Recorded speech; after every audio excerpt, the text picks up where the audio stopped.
Hello my beautiful souls, welcome sa ating tarot reading sessions. Keep in mind, general reading po ito, maring mag-resonate, maring hindi. Kunin nyo na lang po kung para sa inyo and leave the rest. Maring mag-shift energies or magkabaliktad ang sitwasyon, kaya kayo na pong bahala kung saan kayo nakalugar sa reading natin. So, let's see.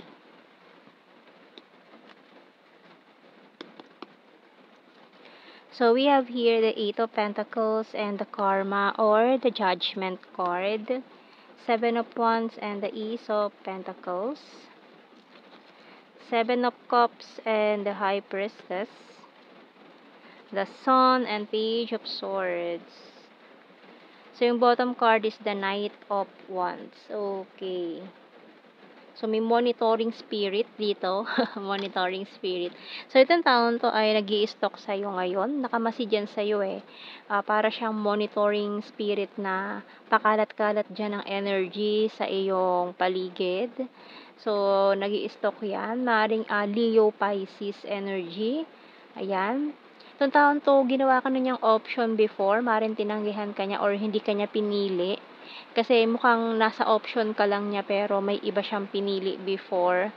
And then, ngayon, siya pa yung defensive dito about sa nangyari.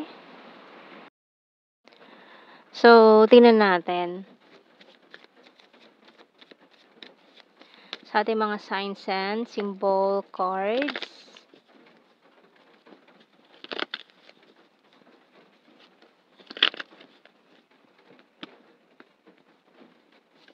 The Broom. 3. Open Book, Healing Crystals, Airplane, and Coffin. So, maaaring kayo ay in a long distance situation nitong taong to. Nasa malayo siyang lugar, maaaring in the sea with this lighthouse or a seafarer na nasa barko ngayon, ganyan. Kaya, parang wala siyang magawa, hindi siya makalapit sa'yo kahit anong gawin niyang pag-iisip sa'yo ngayon. You're in a long distance situation with this person. Kaya parang hindi siya makagawa ng move. Hanggang stalking lang ang kaya niyang gawin ngayon. So, tingnan natin. Anong message ng Archangels?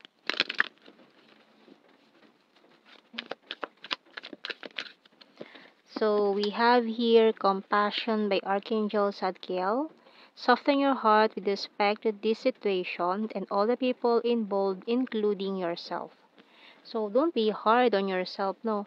So, kung wag mong tiisin yung sarili mo, kung parehas naman kayo na nararamdaman, pwedeng bigyan ng chance, no? Lalo na at kung willing naman kayo or deserving naman na bigyan ng chance tong connection na to, no? Ayan, kaso mukhang wala pa talaga siyang ginagawang move, nag-i-stalk pa lang yan, nagpaplano. Tingnan natin. Sa ating mga tarot messages, oracle cards. Pero syempre, depende sa sitwasyon ninyo. Kung matinong tao naman to, why not? Diba? So, tingnan natin. Tarot messages, oracle cards. Can we start again? Ayan. Ayan na naman ang mga effect ng retrogrades ngayon, no? Talaga maraming magbabalik ang person from the past. My intuition choose you. I want to surprise you. Siguro pag uwi niya, pagbaba niya ng or pag kung OFW man ito, pag uwi niya dito, talagang surprise niya yan.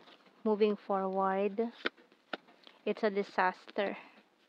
Okay, twin flame energy, you're the fairest of them all. Strong and independent. So, yung bottom card natin, you're my strength. So, sa'yo siya kumukuha ng lakas ng loob. Siguro, itong taon to, naho-homesick na siya. And gusto niya na talaga umuwi, no? And gustong-gusto kanyang makita ngayon. So, tingnan natin, 444 angel number again. So, lagi nagpapakita ang 444. Ayan, tingnan natin sa ating The Hidden Truth. Oracle cards. So many things remind me of you. So, talagang hindi kanya nakakalimutan. We both know I'm not the one for you. Siguro, ayan, inisip na lang niya yan na hindi kayo meant to be, kaya nangyayari yon. So, you came closer than anyone. I hope that you can forgive me one day. I wish I could share my good news with you. May good news na gustong sabihin. Siguro yung pag-uwi niya, no? Good news na pauwi na ako, magkita tayo. Wow. I wish things could be different. I want to feel that way again, and it was my fault but I blamed you. So sometimes I stay awake thinking about you. So hindi ka pa rin niya nakakalimutan. Okay, kuha tayo ng initials.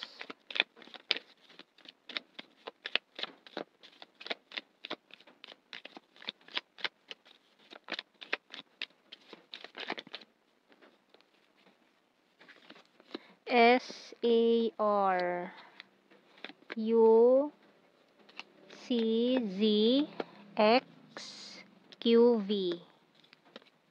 M bottom card. So let's see sa blue card. We have here true love. Oh, a celebration. So marami kayong isa-celebrate nitong taon to pag-uwi niya. And okay, another twin flame card. So confirmation na it's your twin flame na marami sa inyo in a twin flame journey. So not all, no, hindi lahat magre-resonate kasi hindi naman tayo lahat may twin flames. Okay?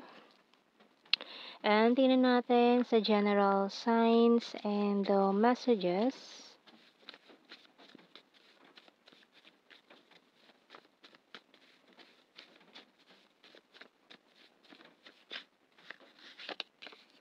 Selfie-holic. So, yung mga pictures mo, tinitingnan yan eh. Bawat, yung mga pag-i-stock niya, yung mga pictures mo, talagang sinisave niya pa yan. Responsible. Okay, tatlong twin flame card na to. Confirmation again na it's a twin flame journey. Ayan. So, we have here athletic, high expectations, city, Earth sign, Taurus, Virgo, Capricorn, and travel. Ayan, no, dahil nga long distance situation kayo, maaaring this person will come home na immediately or ASAP or very, very soon. Nako, Cold City. Funny, Libra, number 6, Sweet, Green-minded, National Capital Region, Killer Smile.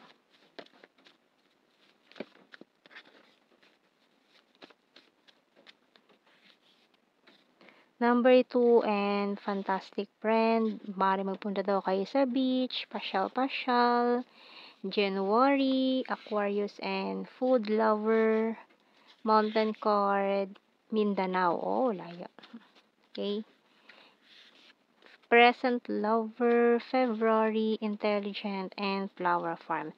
So, marami din kayong, parang marami din siyang gustong puntahan na magkasama kayong dalawa. Travel with you, ganyan. So, yan ang ating reading, my beautiful souls. Thank you for watching. Take care and God bless. See you in our next reading, guys. Bye-bye.